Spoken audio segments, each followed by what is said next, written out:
नमस्कार बच्चों, आज हम पढ़ेंगे कक्षा 8वीं की पाठ्य पुस्तक बसंत भाग 3 पाठ नंबर 3 बस की यात्रा। हम 5 मित्रों ने तय किया कि शाम 4 बजे की बस से चलें।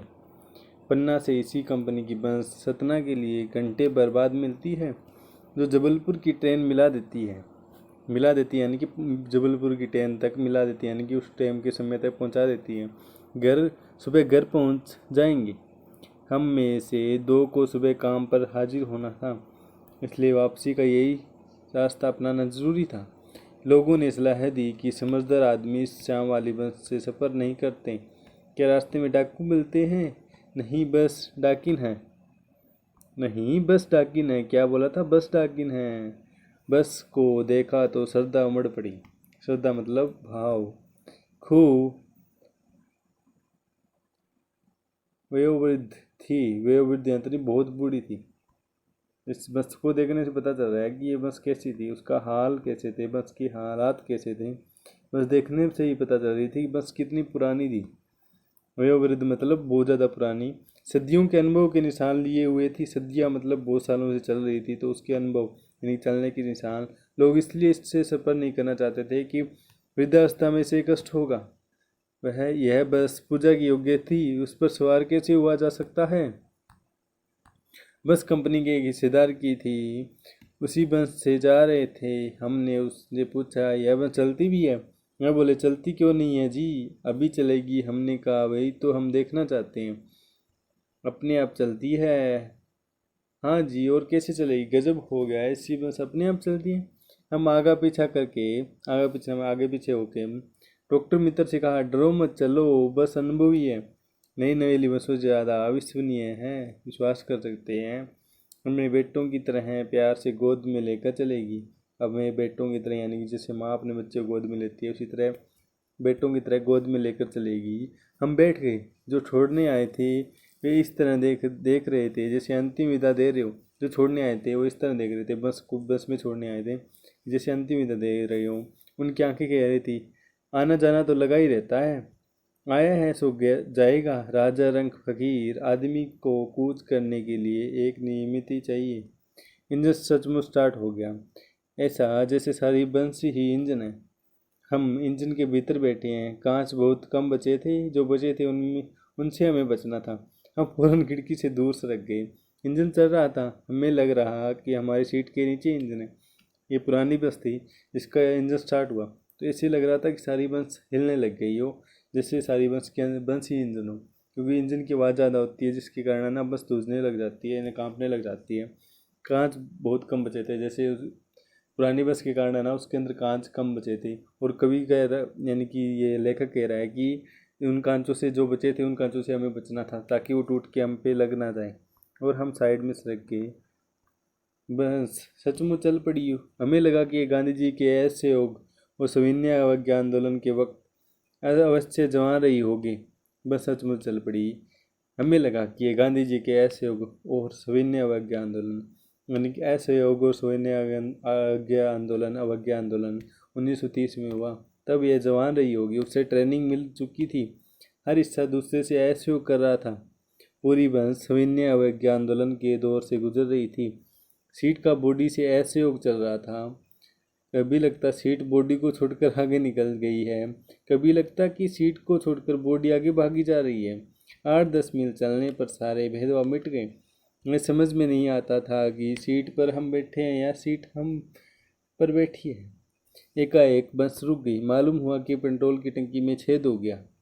क्या हुआ? एकाएक बस रुक गई। मालूम हुआ कि पेट्रोल की जो टंकी होती है उसमें बस की टंकी में छेद हो गया।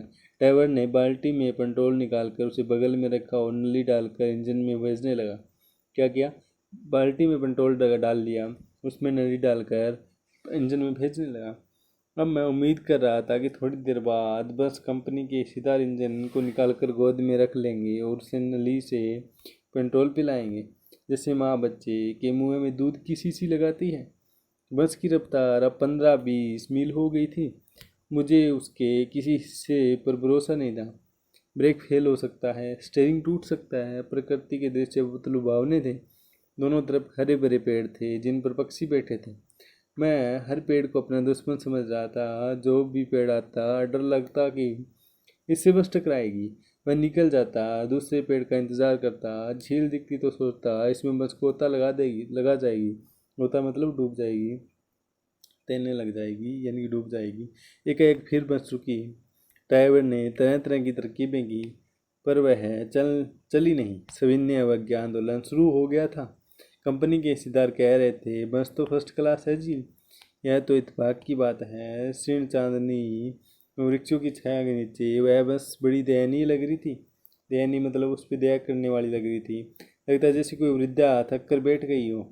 हमें गलानी हो रही थी कि बेचारी पल्लद कर हम आ रहे हैं। अगर इसका प्राणांत हो गया तो इस व्यायामान में हमें इसकी अंत्येष्टि करनी पड़ेगी। प्राणांत मतलब मृत्यु, व्यायामान में अंत्येष्टि मतलब उसका ना अंतिम संस्कार करना पड़ेगा। सिद्धार्थ साहब ने इंजन खोला और कुछ सुधार। बस आगे चली। उसकी चाल और कम हो गई थी। सुधार मतलब उसको ठीक किया। धीरे धीरे विद्या की आंखों की ज्योति जाने लगी। ज्योति मतलब रोशनी, आंखों मतलब लाइट, विद्या मतलब बंस। चांदनी में रास्ता टटोल कर हम वह रेंग रही थी। रेंग मतलब धीरे धीरे चल रही थी। आगे या पीछे से कोई गाड़ी आती दिखती तो वह एकदम किनारे खड़ी हो जाती और कहती निकल जाओ बेटी, अपनी तो वह उम्र ही नहीं रही। एक पुलिया के ऊपर पहुंचे ही थे कि एक टायर फिस करके बैठ गया। फिस मतलब उसकी हवा निकल गई और जो वह बहुत ज़ोर से हिलकर थम गई। अगर स्पीड में होती तो उछलकर नाले में गिर जाती। मैंने उस कंपनी के सिदार की तरफ पहली बार श्रद्धा भाव से देखा। वह टायर की हालत जानते हैं, फिर भी जाना तली पर लेकर इसी बस में सफ़र कर रहे हैं। उस तरह की ऐसी भावना दुर्लभ है। सोचा इस आदमी के साहस और बलिदान की भावना का सही उपयोग नहीं हो रहा। इसे तो किसी क्रांतिकारी आंदोलन का नेता होना चाहिए। अगर बस नाले में गिर पड़ती और हम सब मारे जाते तो देवता बाहें पसारिए उसका इंतजार करते। कहते वह महान आदमी आ रहा है जिसने एक टायर के लिए प्राण दे दिए। मर गया पर टायर नहीं बदला। दूसरा घिसा टायर लगाकर बस फिर चल पड़ी। अब हमने वक्त पर पन्ना पहुंचने की उम्मीद छोड़ दी थी। पन्ना कभी भी पहुंचने की उम्मीद छोड़ दी थी। पन्ना क्या, कभी भी कहीं भी कभी भी पहुंचने की उम्मीद छोड़ दी थी। लगता था जिंदगी इसी बस में गुजारनी है और इससे सीधे उस लोक को प्रयाण तय कर जाना है। इस पृथ्वी पर उसकी कोई मंजिल नहीं है। हमारी बेताबी तनाव खत्म हो गए। हम बड़े इत्मीनान से घर की तरह बैठे गए। चिंता जाती रही, हंसी मजाक चालू हो गया। हरिशंकर परसाई पाठ लिखा था। धन्यवाद।